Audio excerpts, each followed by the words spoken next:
yang harus kita cermati dari kalangan milenial. Dalam pembukaan Musda Ikatan Jurnalis Televisi Indonesia atau IJTI Daerah Tapal Kuda, Jawa Timur, Wakil Sekjen IJTI Pusat Wahyu Triyogo memaparkan tantangan media televisi di era digital. Menurutnya, perkembangan teknologi di era digital ini sangat mempengaruhi industri media massa.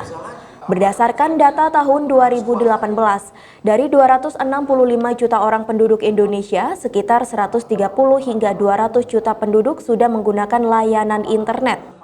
130 juta penduduk diantaranya aktif menggunakan media sosial, sedangkan jumlah pengguna handphone justru mencapai 415 juta pengguna, atau sekitar 2 kali lipat dari jumlah penduduk Indonesia. Hal ini dikarenakan setiap orang penduduk ada yang memakai 2 handphone atau lebih. Hal inilah yang mengakibatkan sejumlah industri media massa mulai mengalami penurunan. Di tahun 2015 penetrasi koran mencapai 11%, namun anjlok menjadi 6% di tahun 2018.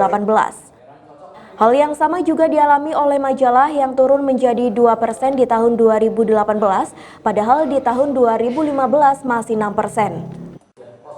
Bisnis advertising sedikit mengalami penurunan dari 53% di tahun 2015 menjadi 52% di tahun 2018.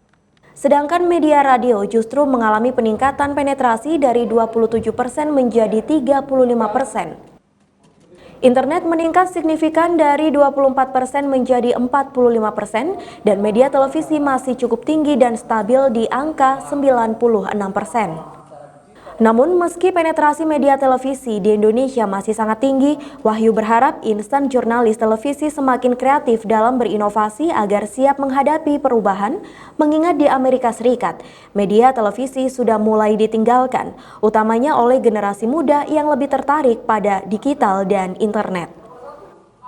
Kalau TV di Indonesia kan sampai saat ini masih menempati posisi yang relatif aman ya, bahwa penetrasinya masih paling tinggi di antara media-media yang lain.